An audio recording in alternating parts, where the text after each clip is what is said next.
All right, Huskies, last check-in. We got our answer. It is Syracuse, it is Uche Izoje. And yes, she just gave Iowa State 23, but let's calm down and actually talk this through like grown people. This is not the same front court she just saw.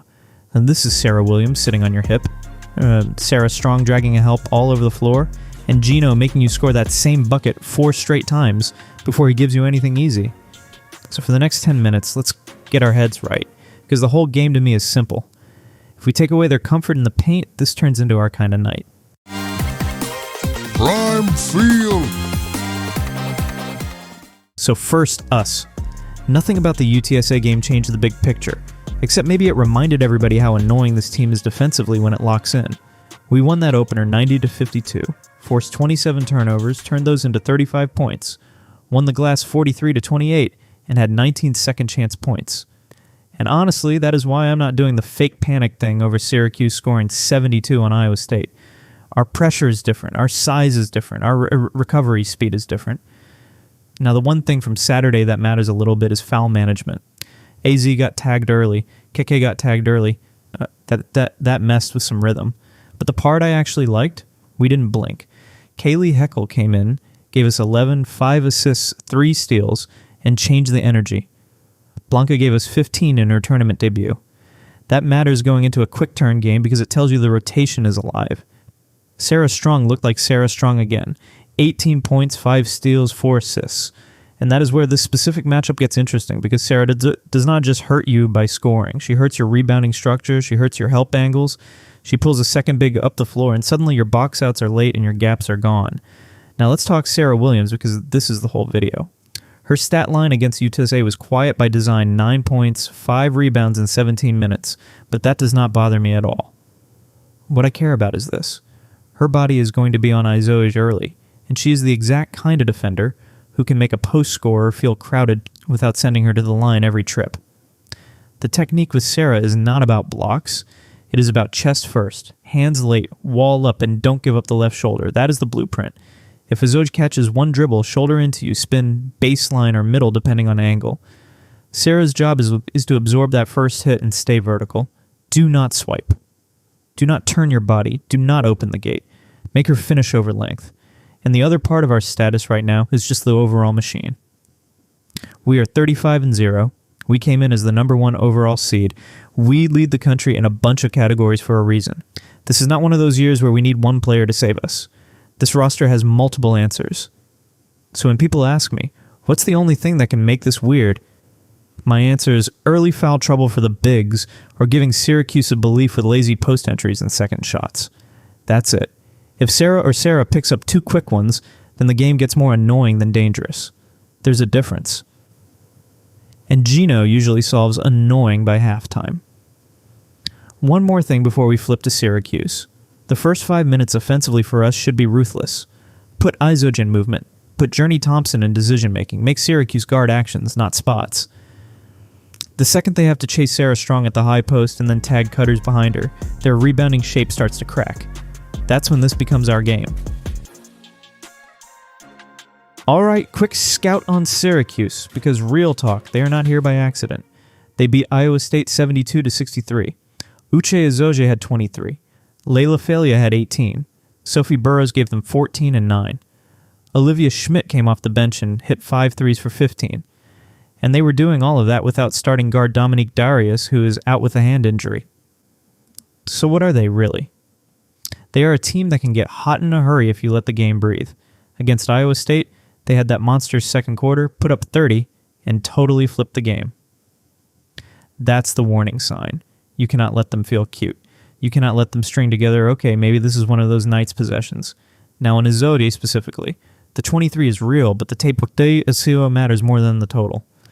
Iowa State let her catch too deep too clean, and once she got comfortable, she started playing with rhythm. She saw single coverage she could move. She saw space on the catch. And when a post scorer sees numbers early, suddenly every shoulder fake looks bigger and every spin looks faster. That is why I keep coming back to Sarah. UConn's post defense is not built to let you live in that first dribble comfort zone. Sarah will meet her early. Sarah Strong will stunt and recover. And if Syracuse tries to simplify it by stationing Journey Thompson near the dunker spot to hunt boards, That's exactly where Sarah Strong's high post gravity matters. Pull Thompson up a step or two, make her choose between helping at the nail and crashing late, and that cheap rebounding edge disappears. And let's be honest about Syracuse's path here.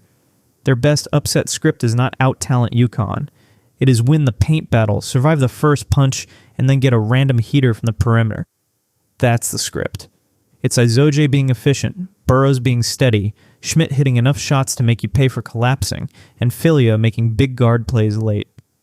But there's a catch. Syracuse only had 10 points in the paint against Iowa State. 10.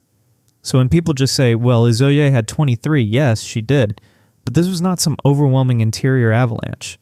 A lot of Syracuse's real damage came from timing, shot making, and that second quarter burst. Against us, you do not get to live off one heater quarter unless we help you with turnovers and dumb fouls. So my scout in one sentence: respect the confidence, respect Izoje's touch and physicality, respect Schmidt as the random swing factor. But this is still a game where if we control the glass and take away deep catches, Syracuse runs out of ways to hurt us for 40 minutes. The first question is obvious. Can Syracuse get enough from Uche Izoje to make this uncomfortable? And my answer is yes for stretches, but only if we let her catch deep and play it through contact on her terms. If Sarah makes those catches start a step farther out, the whole thing changes. The second thing everybody's watching is foul trouble. That's the only version of this game that gets annoying early. If Sarah picks up two quick ones, then the rotation gets stressed, the coverages get softer, and Syracuse starts believing. So that part is real. Third, Sarah Strong's role in this matchup is bigger than the box score. If she pulls Journey Thompson and the other help defenders away from the rim, then Syracuse loses some of the rebounding presence that keeps underdogs hanging around. That said, that is a huge hidden swing in the game. And then the perimeter question, who gets hot for them? Because if Schmidt or Burrows turns this into a confidence shooting game, then now you're dealing with momentum, not just matchups. That's why our closeouts have to look serious from the jump. And finally, the big picture fan feeling, which I think is the correct one, is that this is dangerous only if we help them make it dangerous. If we defend without fouling, own the glass, and don't gift them rhythm, then this should look like a UConn tournament game by the middle of the second quarter. My call, UConn 84 is Syracuse 61. Reason 1, Sarah Williams and Sarah Strong are going to choke off the easy post rhythm that got Izoje rolling against Iowa State. Not erase her because she's good, but make every bucket feel expensive. Reason 2, Syracuse is already thin without Dominique Darius, and over 40 minutes our pressure, pace, and shot quality are going to expose that. Eventually the math shows up. We have too many creators, too many defensive guards, and too much front court discipline for their upset script to hold together the whole night. And here's the first 5 minutes key. No deep catches, no second shots, no let's see what happens fouls. If we own those three things immediately, the rest of the game should start tilting our way fast. So that's the last check-in, Huskies. Respect the matchup, don't fear the box score, and understand exactly where Syracuse has to live to make this uncomfortable.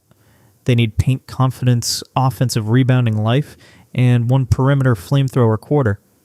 I cut off 2 of those 3, and we're talking about the Sweet 16 by the second half. Drop your score prediction below and give me one name. Just one. That you think swings the game for us that isn't Sarah Strong. I want the real ball knower answers in there.